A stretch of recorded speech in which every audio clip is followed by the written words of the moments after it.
فليتقدم بين الصفين محتسبا.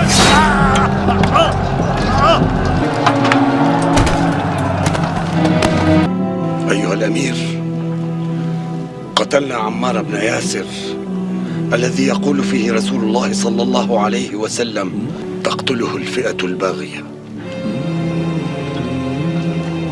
ما بك يا أبا عبد الله؟ أنحن قتلناه؟ لقد قتله من جاء به. لقد قتله من جاء به. لقد قتله من جاء به.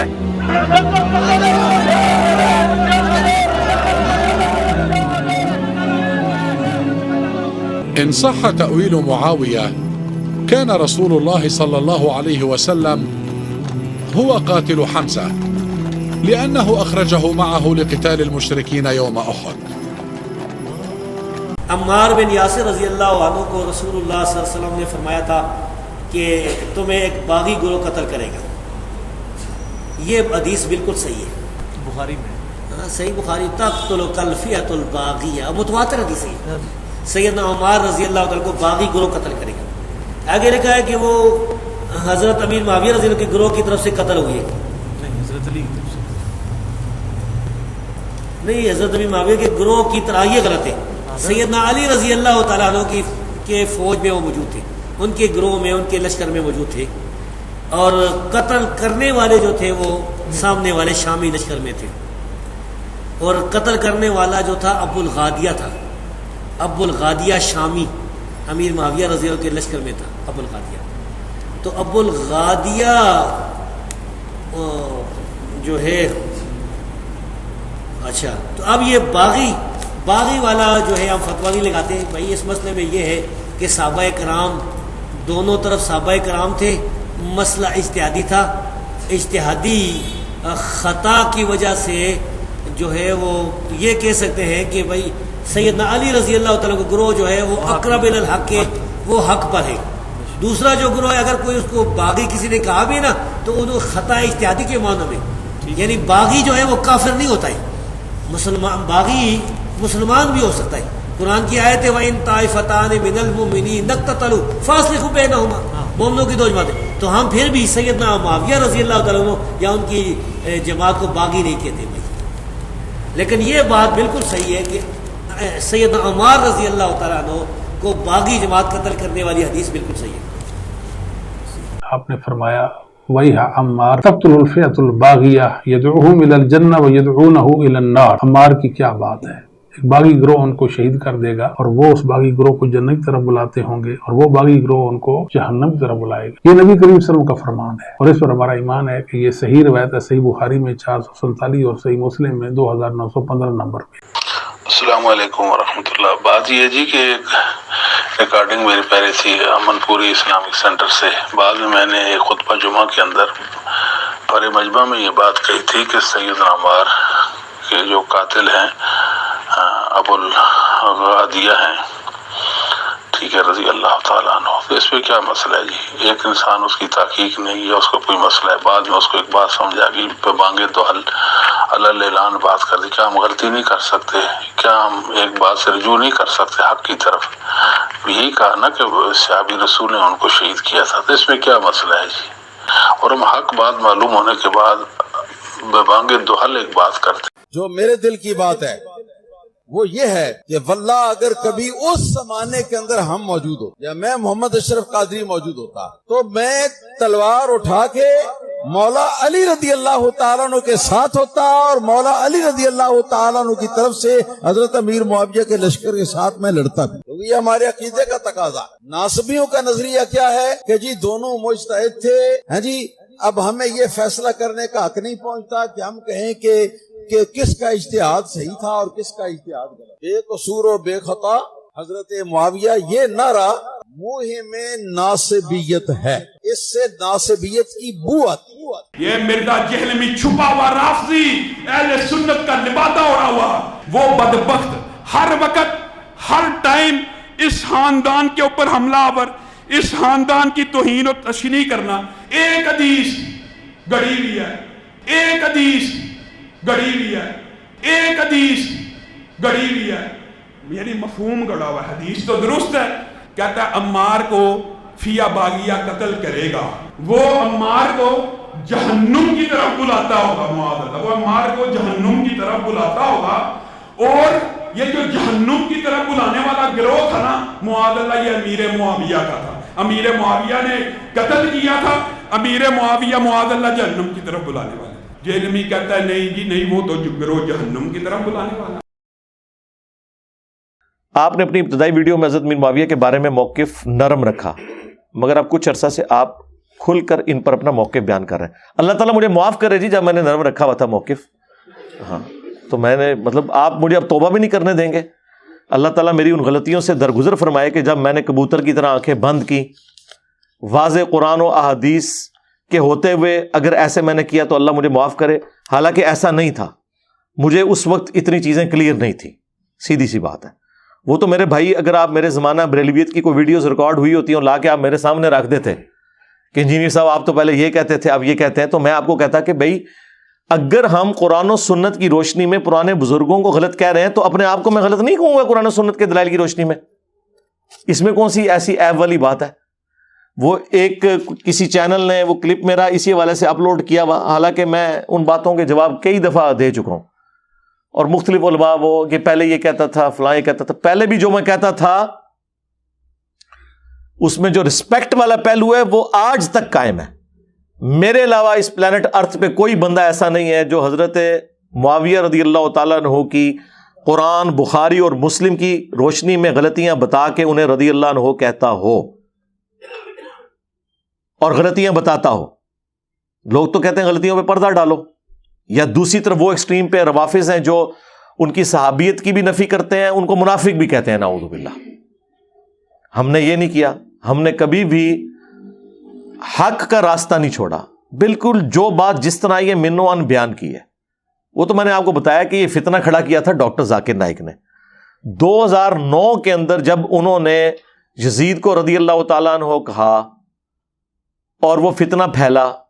As far as your understanding about the wall of Karbala, you said that Yazid, may Allah be pleased with him, Yazid, may Allah be pleased with him, Yazid, may Allah be pleased with him, that he was ferocious and he was a villain, etc.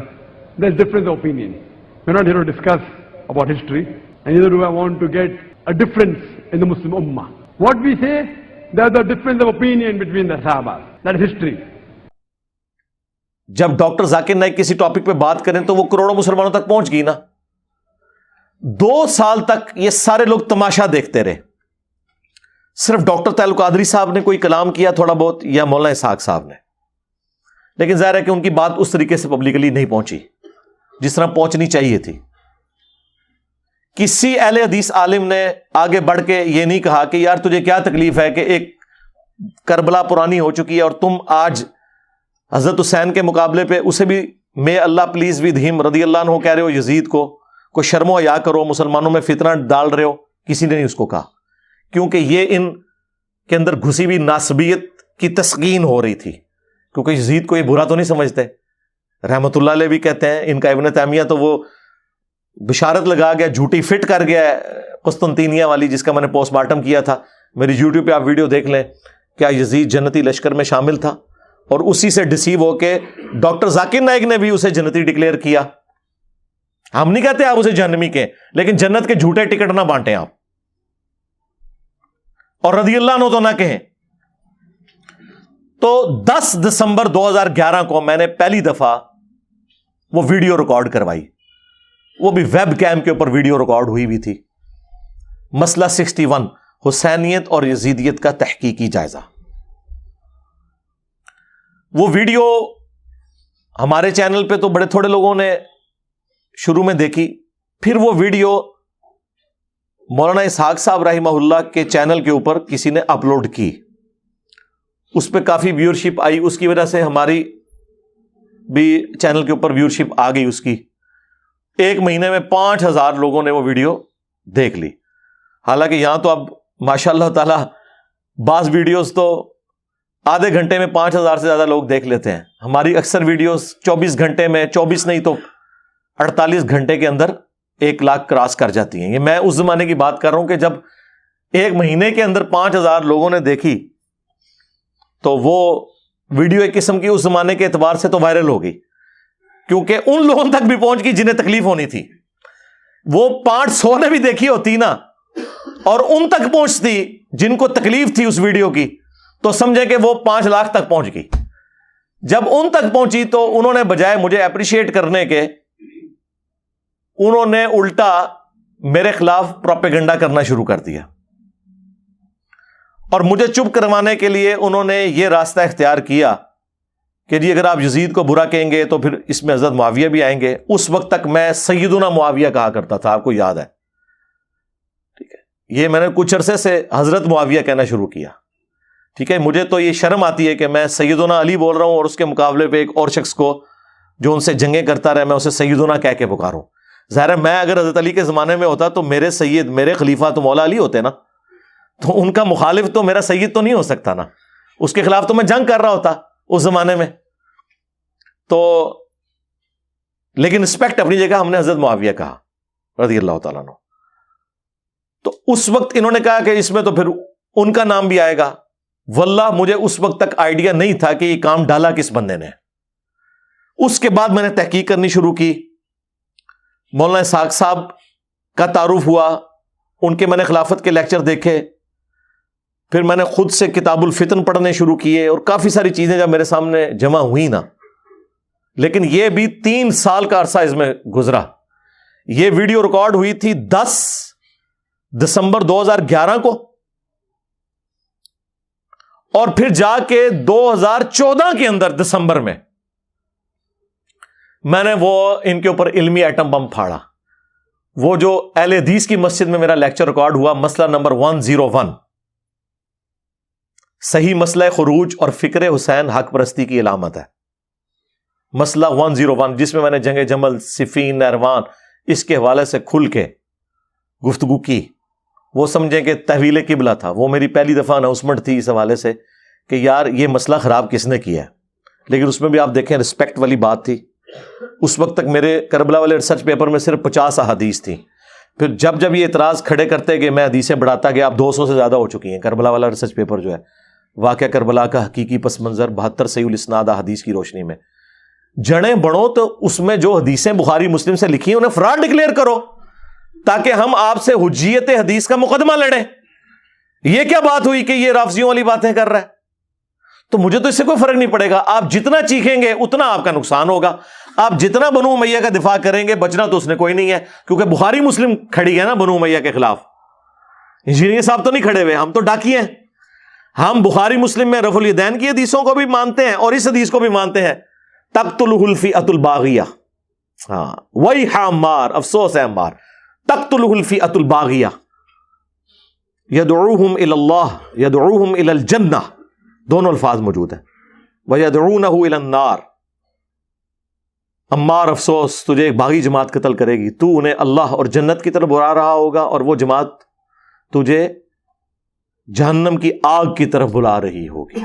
اب یہ حدیث کیا میں نے گن point پہ امام بخاری سے صحیح بخاری میں داخل کروائی ہے 2812 اور 447، اور مسلم میں 5 ترک 7320 سے لے کے 7324 تک. یہ میں نے امام مسلم سے گن پوائنٹ پہ حدیثیں داخل کروائی ہیں، یا ان کے ترجمے میں نے خود کر کے کچھ چینج کر کے بیان کیے ہیں. تو میرے لیے مشکل تھا کہ میں یہودیوں والا کام کرتا جو باقی علماء نے کیا ہوا تھا کہ اپنی مطلب کی آیات، اپنی مطلب کی حدیثیں جو فرقے کو سپورٹ ہیں وہ مانی ہوئی ہیں. میں نے بخاری مسلم میں جب رفع الیدین سے نماز کا طریقہ اڈاپٹ کیا تو بخاری مسلم میں جو بنو امیہ کے خلاف رسول اللہ کے فرامین آئیں گے میں ان کو بھی ویسے ہی مانوں گا. یہ کیسے ہو سکتا ہے کہ میں 2 نمبری اختیار کروں؟ تو آپ جو چیزیں میں ہائی لائٹ کر رہا ہوں ان کا جواب دیں، اور آپ کی چیخو پکار، آپ کا رونا پیٹنا اس بات کی گواہی ہے کہ آپ کے پاس کسی بات کا جواب نہیں ہے. تو یہ پروپیگنڈا کرنے سے مجھے کوئی نقصان نہیں ہونا.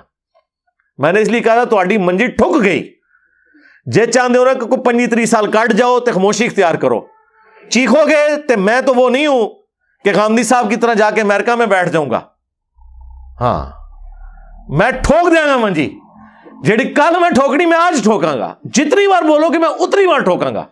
اب دیکھیں نا کس طرح انہوں نے اپنی منجیاں ٹھکوائی ہیں.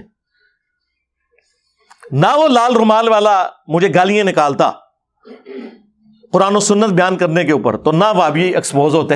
تو وہ اہل سنت میں سے لوگوں کو خریدتے ہیں جنہوں نے لبادہ اہل سنت کا پہنا ہوا ہوتا ہے، اور حقیقت میں وہ رافضیت کے گندے نطفے ہوتے ہیں، جس کی بہت ساری مثالیں ہمارے سامنے موجود ہیں۔ اسحاق جھال والا مردود اسی قسم کے انسانوں میں سے تھا، انجینئر مرزا مردود اسی قسم کے انسانوں میں سے ہے۔ رافضیت کے پیسوں پہ پلنے والا، ایران کے ٹکڑوں پہ پلنے والا یہ جانور صحابہ کے بارے میں اپنی زبان گندی دراز کرتا ہے، اور حقیقت میں اس کا من پلیت ہے، اس کے ماننے والے اس سے بڑے پلیت ہیں۔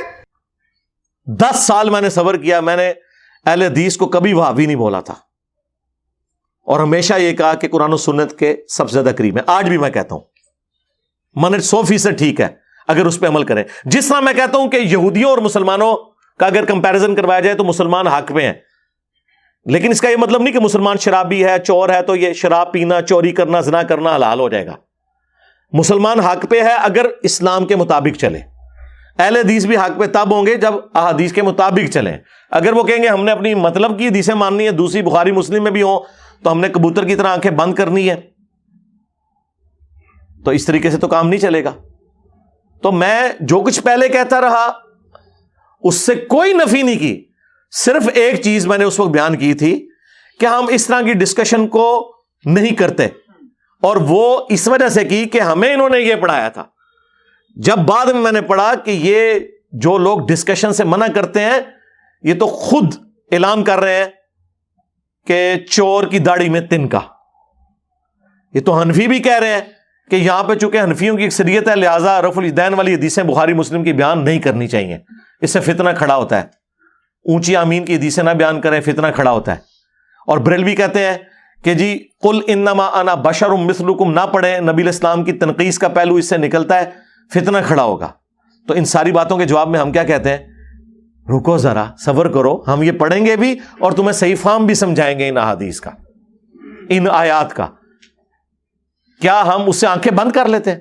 اہل حدیث کو کیوں غصہ آتا ہے جب بریلوی کہتے ہیں کہ جی تانوں کوئی آیت نہیں لبھی قرآن چوں، ہر ممبر تے قل انما انا بشر مثلکم، تسی پڑھو وما ارسلناک الا رحمتا للعالمین، آپ پڑھیں من یطع الرسول فقد اطاع اللہ، آپ پڑھیں قل ان کنتم تحبون اللہ فاتبعونی یحببکم اللہ، انا ارسلناک شاہدا ومبشرا ونذیرا، ان اللہ وملائکتہ یصلون علی النبی اللہم صلی علی محمد وعلی آل محمد۔ جب وہ کہتے ہیں کہ یہ تم لوگ یہ آیتیں کیوں پڑھنے پہ زور نہیں دیتے اور صرف یہی پڑھتے ہو، تو ہم کیا انہیں کہتے ہیں؟ یہ اہل حدیث کیا کہہ رہے ہوتے ہیں اس وقت کہ نہیں جی یہ عقیدے کی بات ہے۔ سرکار یہ عقیدہ نہیں ہے جہاں پہ جنت اور جہنم کا فیصلہ ہو رہا ہے، اور دوسری طرف یہی آپ کو کہتے ہیں وہ جی مولا علی کا قول ہے، مرفوع سند بھی ہے اس کی، مشکات کے اندر مسند احمد کے حوالے سے، طبرانی کے حوالے سے، اور موقوفاً روایت فضائل صحابہ احمد بن حنبل کی کتاب میں، اور یقیناً یہ غیبی خبر رسول اللہ کے بتانے پہ ہے، نبی علیہ السلام کے الفاظ سے بھی ہے، اس کی سند کمزور ہے، لیکن جو مولا علی سے ہے وہ سند بالکل ٹھیک ہے۔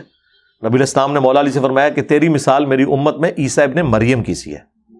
ہاں، یہودی ان کا انکار کر کے گمراہ ہوئے اور عیسائی ان کی شان میں غلو کر کے، اور پھر مولا علی کا قول اس کے ساتھ سپورٹیو جو نبی علیہ السلام کے بتانے پہ موقوف ہے کہ میری وجہ سے 2 فرقے جہنم میں جائیں گے، 2 گمراہ ہوں گے، ایک میری محبت میں غلو کر کے، ایک میری دشمنی میں۔ وجہ سے مراد یہ نہیں کہ میں قصوروار ہوں، حضرت عیسیٰ تو قصوروار نہیں ہے یہود و نصارہ کی گمراہی کا، مراد یہ کہ مجھے بیس بنایا جائے گا۔ اور یقیناً اس امت میں مولا علی کی ہی پرسنالٹی اتنی بڑی تھی کہ ان کی بنیاد پہ یہ کام ہوتا۔ جس طرح میں کہتا ہوں عیسیٰ ابن مریم ڈیزرو کرتے تھے کہ اگر گمراہی کسی کے نام پہ کھڑی کی جاتی تو اتنا بڑا بندہ چاہیے تھا ہمیں کہ جو مردوں کو زندہ کر دے، تو اسی کو ہی خدا کا بیٹا کہا جا سکتا ہے نا۔ عقلاً دیکھیں، اگر گمراہی اپنی جگہ، لیکن لاجک انہوں نے اپنی جگہ جو بنائی ہے، کوئی بنیاد تو صحیح بنائی ہوئی ہے نا۔ مٹی کی مورت میں پھونک مارے اور اللہ کے اذن سے وہ پرندہ بن جائے، جس کو اتنا بڑا معجزہ ملے، وہی اس چیز کا حقدار تھا کہ اسی کے نام کو یوز کر کے اللہ کا بیٹا ڈکلیئر کیا جاتا۔ اگرچہ یہ گمراہی ہے، لیکن میں بنیاد آپ کو بتا رہا ہوں کہ بنیاد جو انہوں نے قائم کی ہے وہ ان کے بڑا ہونے کی وجہ سے۔ تو اس امت میں واقعی مولا علی ہی اتنی بڑی پرسنالٹی تھے کہ ان کے نام کے اوپر یہ سب کچھ کھڑا ہوتا، کیونکہ المستدرک للحاکم میں امام حاکم نے احمد بن حنبل کا قول نقل کیا کہ ہم تک جتنی احادیث پہنچی ہیں ذخیرہ احادیث میں، کسی اور صحابی کی شان میں اتنی احادیث نہیں ہے جتنی کہ مولا علی کی شان میں. سب سے پہلے مسلمان کون؟ مولا علی. ترمذی میں، مسند احمد میں، سنن نسائی الکبریٰ کے اندر موجود. سب سے پہلے حضور کے ساتھ نماز کس نے پڑھی؟ مولا علی علیہ السلام نے. نبی علیہ السلام کی نسل کن سے چلی؟ مولا علی سے. کس کو حضور نے کہا من کنت مولا فہذا علی مولا؟ مولا علی. علی سے محبت نہیں رکھے گا مگر مؤمن، علی سے بغض نہیں رکھے گا مگر منافق. بائی نیم مینشن کیا. اور پھر المستدرک للحاکم میں حدیث، کوئی شخص پوری زندگی روزے رکھے اور مقام ابراہیم اور حجر اسود کے درمیان نمازیں بھی پڑھتا رہے، اگر ہم اہل بیت کا بغض اس کے دل میں ہوگا تو ضرور جہنم میں داخل ہوگا. اب یہ اتنی زیادہ احادیث کی موجودگی میں اہل بیت کی محبت یا ان سے بغض کی وجہ سے ہماری جنت اور جہنم کا فیصلہ ہو رہا ہو تو آپ کیا سمجھتے ہیں یہ ہلکا کوئی چھوڑنے والی بات ہے؟ جبکہ امت نے حضور کی نصیحت غدیر خم کی کہ 2 چیزیں چھوڑ کے جا رہا ہوں، قرآن اور اہل بیت، جو مسلم شریف میں اوپر تلے 4 احادیث ہیں. قرآن کو پکڑ لینا، اس میں ہدایت ہے، یہ اللہ کی رسی ہے، جو اسے پکڑے گا ہدایت پہ ہوگا، جو چھوڑ دے گا گمراہ ہو جائے گا. اور دوسری بھاری چیز میرے اہل بیت ہے، میں اپنے اہل بیت کے معاملے میں تمہیں اللہ کا خوف دلاتا ہوں. اہل بیت کے معاملے میں اللہ کا خوف دلاتا ہوں 3 دفعہ فرمایا. لیکن امت نے نہ اہل بیت کو زندہ چھوڑا نہ قرآن کو پکڑا، الٹ چلے. قرآن کو چھوڑ دیا اور اہل بیت کے ساتھ حسن سلوک کیا. حضور کو قبر میں گئے 50 سال ہوئے اور آپ کی پوری نسل قتل کر دی سوائے چند لوگوں کے. تو نبی علیہ السلام جب امت کو اس طرح کی نصیحتیں کر کے جائیں تو اس کا اینڈ رزلٹ پھر یہی نکلنا ہے میرے بھائی کہ اہل بیت کے خلاف جو لوگ کھڑے ہوں گے تو دفاع کرنے کے لیے بھی تو لوگ کھڑے ہوں گے. سنی شیعہ کنفلکٹ سے اٹھ کے دیکھیں تو یہ ساری کی ساری باتیں اب بھی مستقبل میں جب جب مجھے کوئی چیز پتہ چلے گی جو اس میں بہتر موقف ہے میں اڈاپٹ کروں گا اور اپنی غلطی کو مانوں گا. کسی شخص کو اس کی غلطی ماننے پر، یہاں تو غلطی بھی نہیں تھی، میں نے ایک سٹیپ طے کیا کہ وہ جو موقف تھا جو میں نے اڈاپٹ کیا تھا قرآن و سنت کے بغیر تمہارے بابوں کے کہنے پہ، میں نے ایک بابا چھوڑا احمد بن حنبل کہ ان کا موقف مشاجرات صحابہ پہ غلط ہے، جب وہ خود حدیث مسند احمد میں لے کے آ رہے ہیں جنگ جمل صفین نہروان پہ اور ہمیں کہہ رہے ہیں کہ ان باتوں کو ڈسکس نہ کرو. وہ ہمیں یہ بتانا چاہ رہے ہیں کہ رسول اللہ نے فرمایا تھا لیکن رسول اللہ کی زبان بند کر دو، نعوذ باللہ.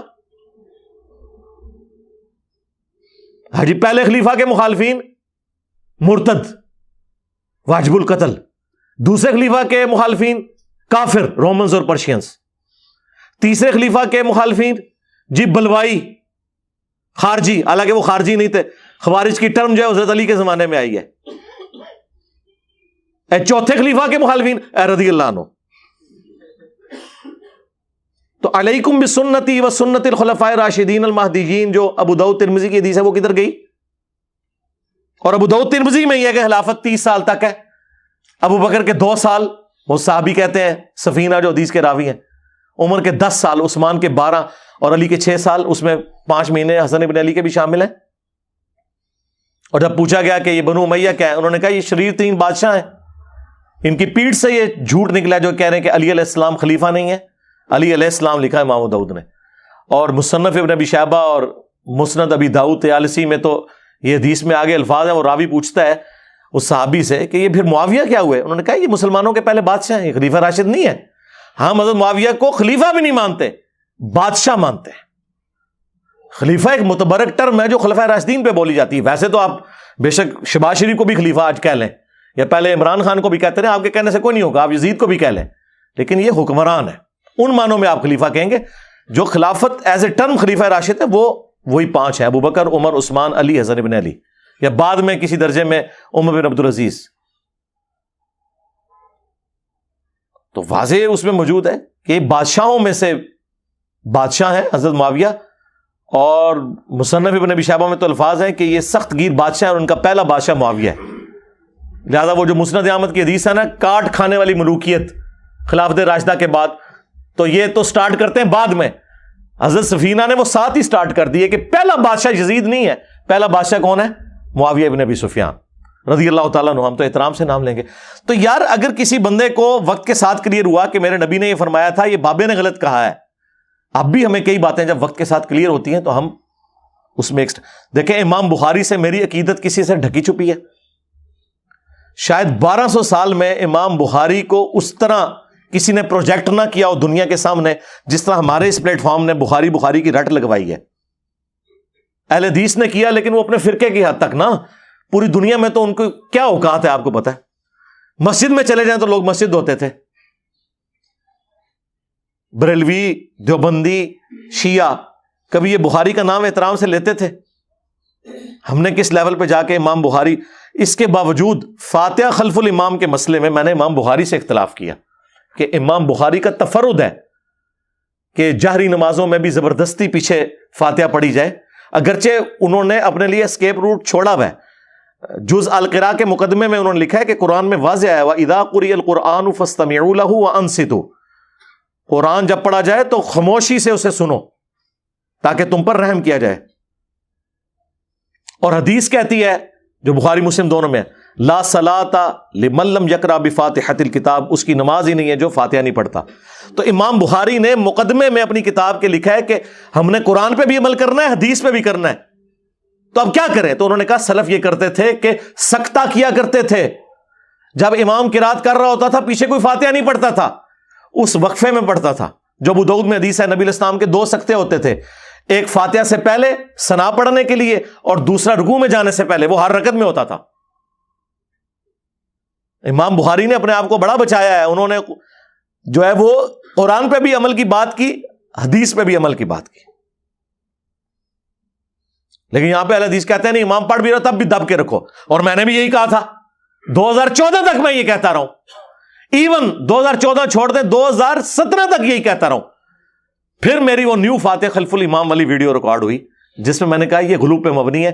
جاہری نمازوں میں سکتے اگر امام کرے تو بہت اچھی بات, اگر نہ بھی کرے تو آپ کا سن لینا پڑھنے کے حکم میں داخل ہے, اور یہ امت کی اکثریت کا موقف ہے.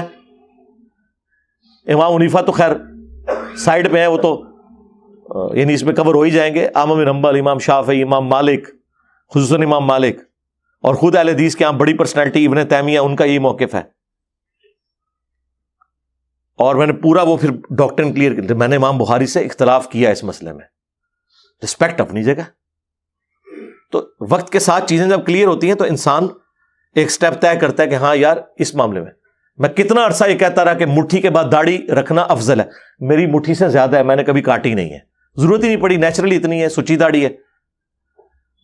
لیکن پھر میں نے جب داڑھی کے اوپر دقت نظر سے دیکھا تو پھر میں نے رجوع ریکارڈ کرایا کہ نہیں, جو مٹھی اس نیت سے رکھتا ہے کہ حضور کی نیچرل مٹھی تھی اور بڑی نہیں, نہر تک تھی. اس پہ ویڈیو میری مسئلہ 33 ریکارڈڈ ہے. اب پچھلے دنوں بھی ایک سیشن میں تفصیلی ریکارڈنگ ہے, وہ کچھ عرصے میں آ جائے گی.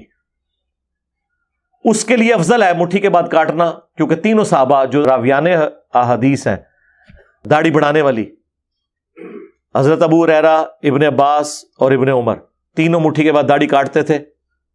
تو میں نے کہا کہ اس کے لیے وہ افضل ہے کہ وہ کاٹ دے.